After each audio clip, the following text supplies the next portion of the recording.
Welcome to the Fundraising Leadership Podcast, where we engage in lively and thoughtful conversations about the nonprofit sector. And I am Janice Cutting, and I'm here with my partner, Michelle Malloy-Dillon. And we're very excited to have Sally Helgesen join us. Sally is, according to Forbes, a world's premier expert on women's leadership. She's an internationally best-selling author, a speaker, and a leadership coach. And she's going to talk to us today about her new book, Rising Together: How We Can Bridge Divides and Create a More Inclusive Workplace. Welcome, Sally. Oh, it's wonderful to be here. Thank you. Yeah. We're excited to talk to you today about your book, and which offers some really practical ideas about inclusive behaviors people can take to create inclusive work cultures. So in your book, you identify some 8 common triggers that can undermine our ability to connect. And can you talk about some of those triggers? Certainly. In Rising Together is really looking about the how, the how of building inclusive organizations and inclusive cultures. I've been working with the whole concept of inclusion since I published the book, The Web of Inclusion, in 1995. So I've seen it go through lots of changes. And I think many of us are now fully bought into the why for inclusion, given the diversity of the workforce, and the diversity of those who benefit and those we're trying to reach. But the how is one of the things we struggle with. So what I have noticed in my coaching and the workshops that I've been doing for the last 20, 25 years all around the world is that when it comes to building relationships across a variety of boundaries, but in particular, I would say around women and men. Now, maybe I'm just more alive to those because I do a lot of women's leadership workshops. But as I talk about triggers, I also get a lot of, for example, African-American males who will say, oh, yeah, that triggers me in the same kind of way. So what I've noticed is that certain things trigger us. I'll talk about a couple. One is visibility. That's a big one, where if you are someone who is not particularly skilled or assertive, if you're someone who's not particularly skilled and assertive about bringing attention to what your contributions are, then you can feel triggered by people who are really good at that, and so you're like, whoa, I don't want to be a showboat like that person, and then to yourself, you're thinking, I'm really a better person than he or she is. You're trying to make yourself feel better, but you can really be triggered by the attention someone else brings to what they contribute rather than, and the problem with that is that the trigger then prevents you from learning from that person. There may be ways in which they bring attention to their work. But you could put your own spin on them. I had the client eating out of my hand, they might say, and you could say, this client and I were really able to bond well. So you can frame things in a way that suits your temperament. But if you allow yourself to be triggered by the visibility of someone who's better at it, then you'll kind of remain stuck in your own story or narrative in your mind, which is that, they're always sucking up all the air and you don't want to be like them and life is unfair, wherever you want to take it. But that's really how a trigger operates. It's the narrative that keeps us stuck, the story we tell ourselves about why we're being triggered, instead of being able to just say, I think I'm being triggered here. This is uncomfortable. It's stirring up a lot of emotion. Let me sit with it and see how I can use that to move forward. Yeah, I love that. It's, I always say to my coaching clients, it's like, once you have a perception of something, all we do as human beings is gather evidence to confirm the perception that we have of that. You got it. The confirmation bias. Exactly. We dig into our own story. And the problem with that is it really keeps us stuck. It makes it hard to change. What I see about triggers is that when people are triggered, it can be visibility. It can be, the trigger of feeling that you are that you're competent, but somebody else is getting favored because they're very confident. It can be the trigger around fairness, which is a huge one. I was treated unfairly. I didn't get that promotion. I expected to get that promotion. They're only promoting men around here. They're only promoting women around here. They're only promoting minorities around here, whatever it is. It's not fair. So we have the communication styles, big trigger, humor, of course, compliments, things like that. So when we feel ourselves, then getting into that, gathering evidence, as you say, for all the reasons why this is unfair, or we've been shortchanged, or other people are, not sensitive to what we contribute. All of that is just a way of getting stuck. And, there's one other thing in organizations that I've witnessed for years. And that is that when we start to get that narrative, if we don't find a way to turn it around and give it a positive spin so we can move forward, we will often use it to bond with other people that we think will agree with that. For us, going up to grabbing somebody as we leave the meeting, did you see that, he reframed my idea. He's trying to steal it. He's trying to push it. These guys just don't get it, that sort of thing. And then that creates a toxic atmosphere and puts us in kind of a gossip circle. Not productive. Absolutely. Yeah, that culture of gossip can be completely toxic, as you say. And you mentioned that in order to establish a truly inclusive environment, we should focus on behaviors and actions. And we love the action in your book about honoring the squeaky wheel. Can you talk a little bit about that? Certainly. Honoring the squeaky wheel means that deliberately including the person who has been kind of a troublemaker on a specific issue in either the meeting or the initiative or the team that is constituted in order to address that issue. This usually isn't done. We often keep the squeaky wheel out of the meeting, out of the initiative, because we figure, often rightly, that including them will make it harder to come to consensus, will probably make the meetings longer, etc. But it's a very good practice, not just to be inclusive toward the squeaky wheel, but because when we are able to come to consensus, and the squeaky wheel is part of it, it is easier to sell that idea. I became familiar with this concept decades ago when I was doing one of the case studies for the Web of Inclusion. And I was studying the Miami Herald, which had this very powerful and transformative fairness initiative. And one of the things they did very consciously was they tried to include the people who were the rabble rousers on certain issues. This one woman who was always moaning about women and how women were treated unfairly. The most outspoken Latino or Spanish-speaking person on the staff who felt that the Spanish-speaking part of the staff was treated unfairly. Whatever it was, whoever was the kind of troublemaker on the issue was included in the Fairness Task Force. And the publisher at that time, this magnificent man named Dave Lawrence, he said to me when I was interviewing about it, he said, we did that deliberately because we knew that once if we could reach consensus, then people would say, well, in this case, it was Janice. Well, if Janice went along with that, then, they're probably serious. If they included Enrique, then they might really mean they're going to change things this time. Mm-hmm.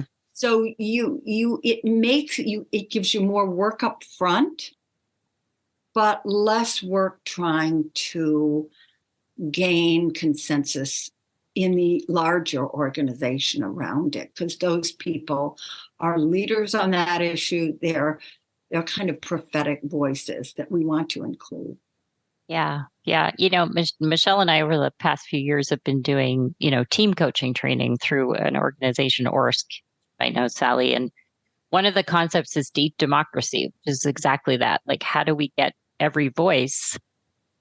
But one of the things I find interesting is like they also talk about how oftentimes, even if that person who has been labeled, quote unquote, the troublemaker or the rabble rouser leaves, someone else steps into that role because it's like actually whatever that person is saying needs to be addressed. And until it's addressed, someone will just take that role on. Right. So I thought like, I just thought about that and I was like, yeah, when you think about like places you've worked, you can see how that happens. It's like, well, if you haven't actually addressed an issue and made a change, then that voice of resistance is going to continue to be there because we're not honoring it. So that's why we were so excited when we saw you, because we were like, we don't talk about that enough, That's exactly right. And what I try to do in my work is take things out of the theoretical. And the squeaky wheel is not a theoretical concept. We all know the squeaky wheel in our neighborhood, whatever it is, the one who's complaining about I think I actually have been that squeaky wheel at certain places that I worked. Oh yeah, I often take that role on. I agree. Well, what I love about your example of the squeaky wheel and how the Miami Herald was handling it, it feels like, to have a metaphor around it, it feels like a foundation needs to be built with all the ingredients of the organization or the team or the neighborhood or whatever group is working together. And there needs to be some extra time and attention paid to how to put all those ingredients into the foundation, that buy-in, in order to be able to build a structurally sound team or building or whatever. Yeah, that I strongly agree with that. And it's we get in for ourselves in our lives, but also in the work we do and with organizations, we get very focused on efficiency. And efficiency is associated with speed and with, reliable outcomes and checking things off the list. I'm big on all that. But that efficiency can really undermine the long-term effectiveness, and the inclusion of the squeaky wheel and that commitment to making sure not only that all voices are heard, but that the people who care most passionately about an issue, that their perceptions are included, is an inherently inefficient process. And that's, I think, why we don't do it. One of the things in that Herald case study is that people talked about how long these meetings were and how they went on, and it was hard to remain patient. But at the end, everybody said it was so important because we really got to consensus. I remember a number of years ago, I was on two committees that selected people. These are both for nonprofits. One selected small nonprofits for an award that came with a lot of development funding and opportunities that they couldn't ordinarily afford. The other was identifying scholarship students for a large women's group in New York. And what was interesting was that in the one that identified the scholarship students, we went to the meeting in New York. It lasted about an hour and a half, maybe 2 hours. Everybody was encouraged to bring their selections, checkmark selections, excuse me. And then we would sort of compile them and say, well, this one has 30 votes, this one has 16, whatever, and that's how we choose them. The other meeting lasted 6 hours, and we would talk through and achieve consensus. It was so much more satisfying.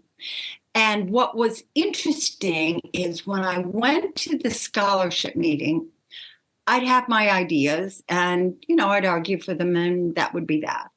When I went to this other meeting, my ideas would change. They would evolve as I heard other people talking about why they thought this candidate was really important. They wouldn't have been on my list, but in the end, in coming to consensus. So I saw that it's a more creative process, and it also bonds the people who are part of it.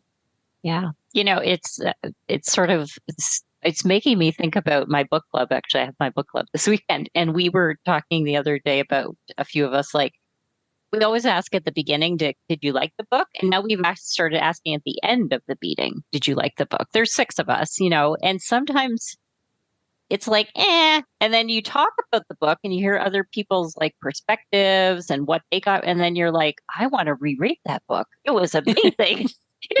Like, so that's sort of like a personal way of like, like now I've come to be like, I don't really know how I feel about a book sometimes, until I hear what other people's thoughts are about a book. Like, I'm more open now, I must say that's very much in my mind, because the book that I just read, I thought I was going to hate, and then I actually really liked it. So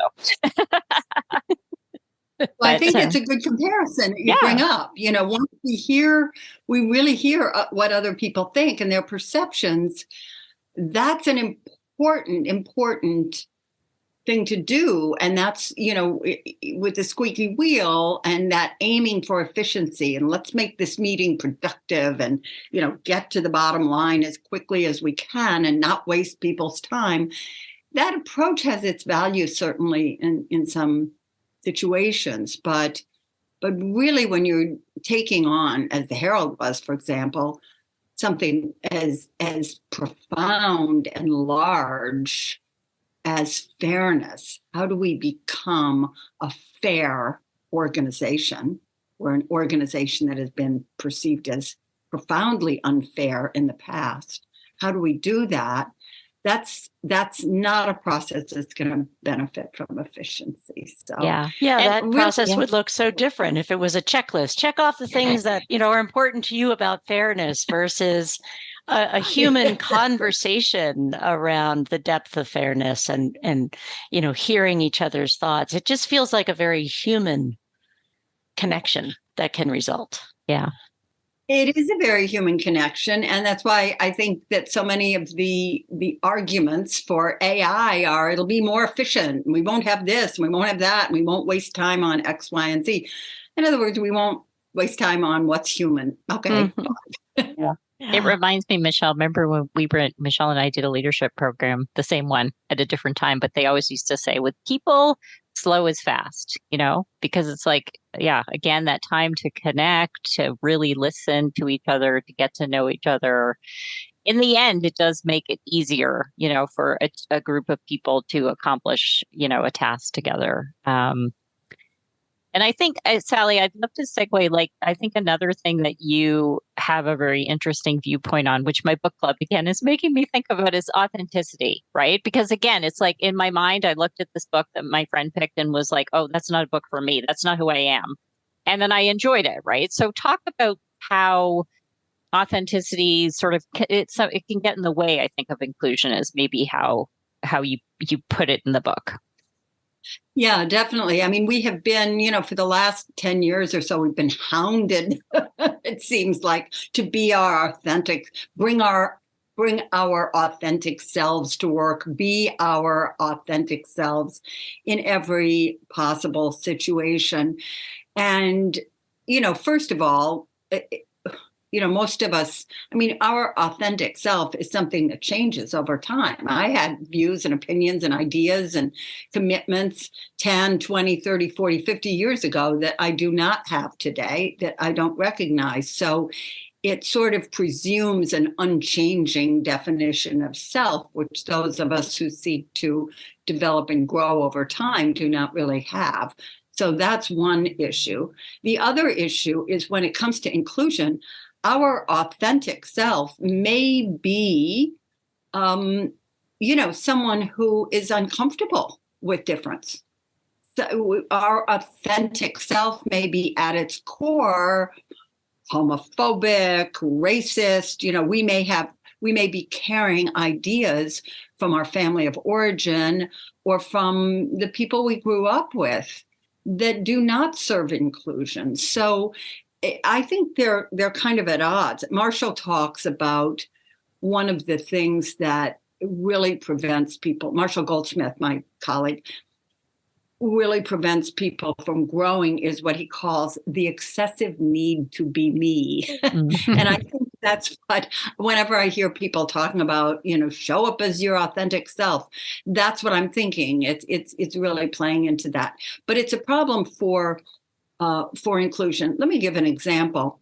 I was doing a podcast about 2 weeks ago, or it was a LinkedIn Live something, and we were talking about unconscious bias trainings and some of the problems with that, which I've been beating a drum about for a while.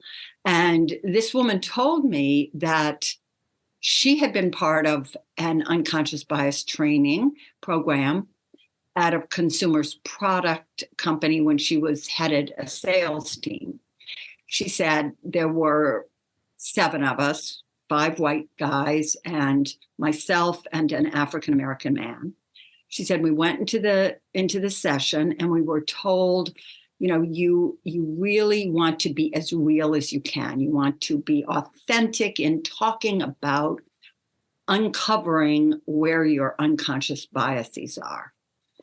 And this woman, Lisa, who was interviewing me, said, we sat in that session.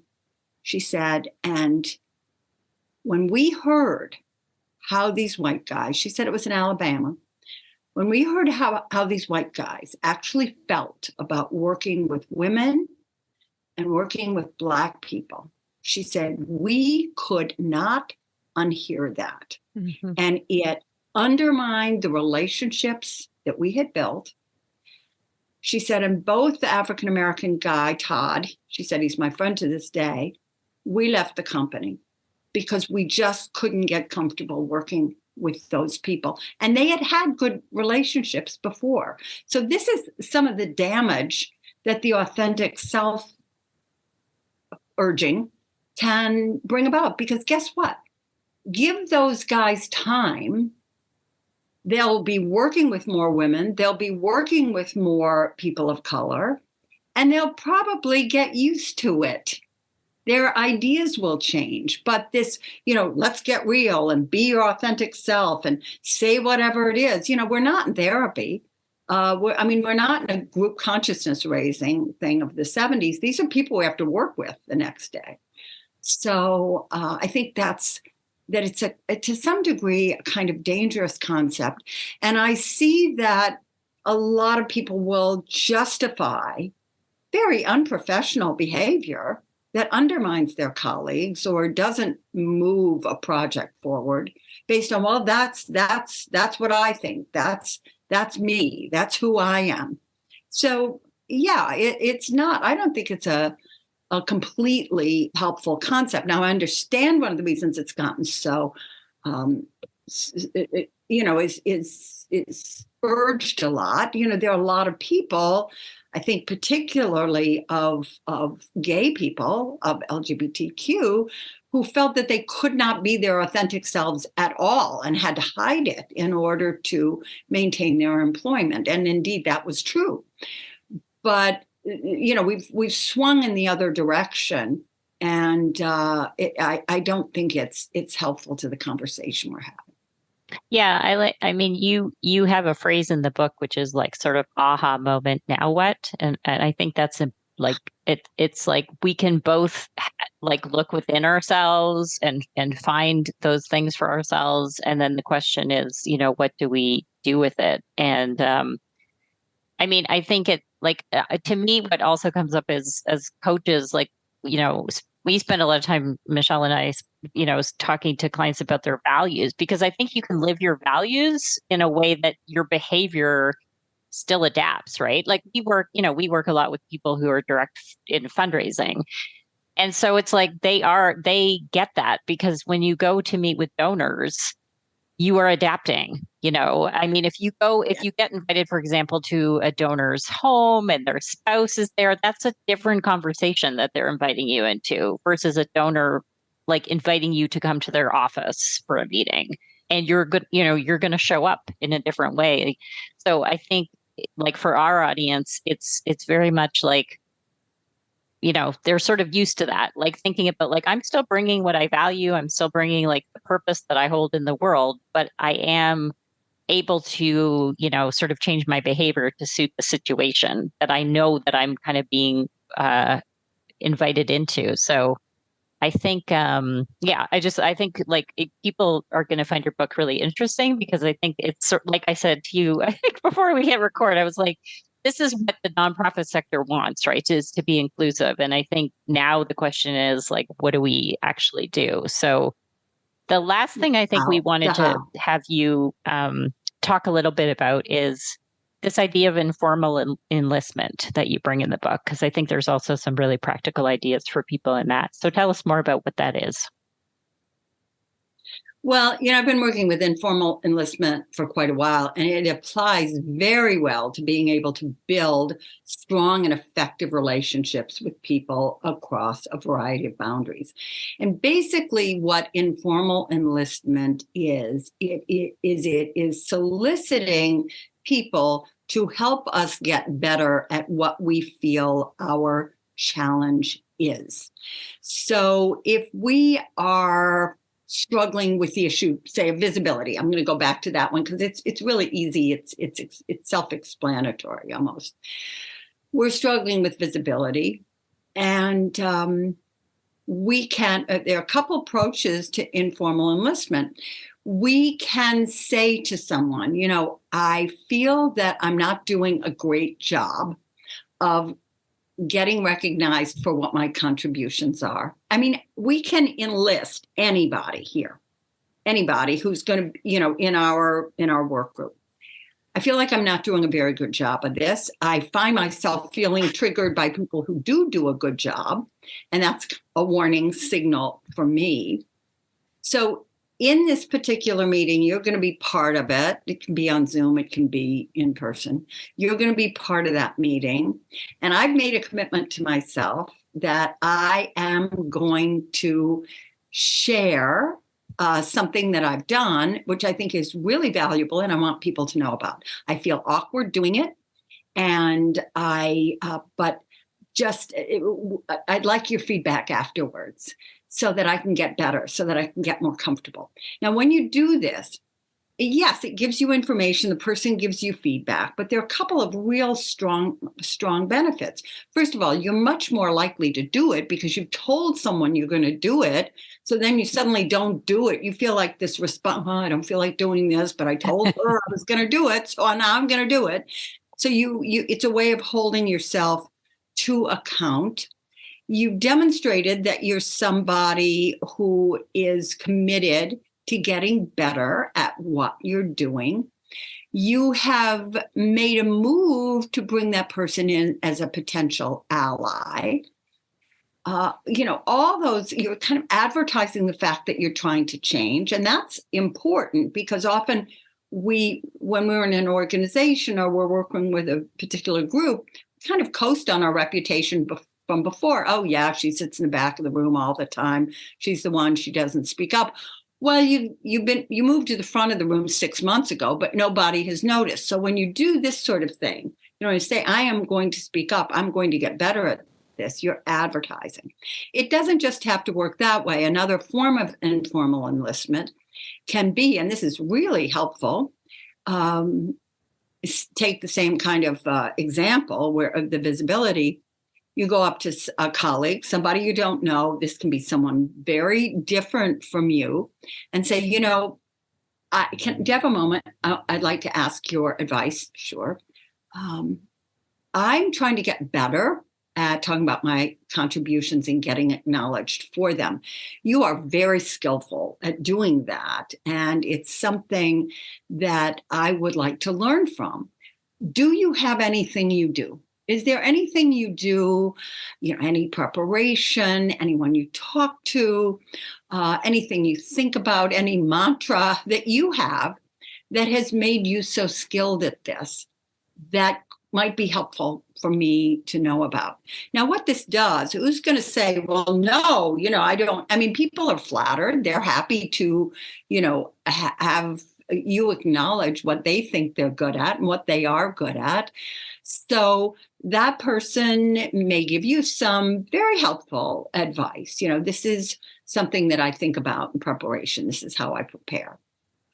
That's helpful. But also you have, kind of pull that person in as a potential ally. So if they see you in a meeting and you kind of flub something, or you get off on a tangent, then they may come up to you and say, you're making real progress here. But I noticed that one thing you did in that meeting was X, and I would advise that you do this. So then you've got this kind of, it's like on the spot mentoring engagement that you're pulling them into.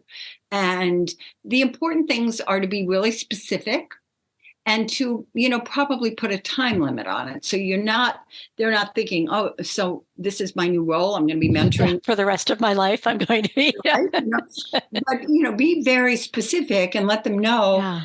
So, a question about this applying to this situation. And it is really, really, and getting in a habit of doing that. I worked with it on How Women Rise, because so many women have this perfection trap. It's really good for perfectionists, because you are speaking aloud what you're not good at, and, sort of engaging with people instead of having to have sort of all the details taken care of before you try to do anything. Well, I love the word ally that you used, because you're also building an ally in that situation, and also building trust with someone, right? In asking for their feedback and their advice for a specific situation. It creates a different kind of relationship and support if it's something that you're trying to get better at. The trust thing is very important, because that's part of what you're doing. You're saying, I trust you with this disclosure of my own vulnerability. And what's important is, because you're putting a kind of limit on this, you don't even need to feel like, oh, I really, really trust this person, so I'm going to ask them. It doesn't matter. You can kind of do this with most people, unless there's someone who you really know that you cannot trust. You have evidence on that, but you're making the trustful overture and seeing if you can elicit a trustful relationship in response. Yeah. It feels like it supports also the idea that, like, we were talking about with authenticity, that you are growing and changing. You are not like static. So, it also, it feels like you're sort of rebranding yourself, a person at a time. So, so lots of great conversation, Sally. We love to end with like something that people could try. So what's something tangible and specific that you would like to give to our listeners that they could put into practice at work? It's a practice I've had great luck with in coaching and in workshops, and that is working with people to rewrite a narrative.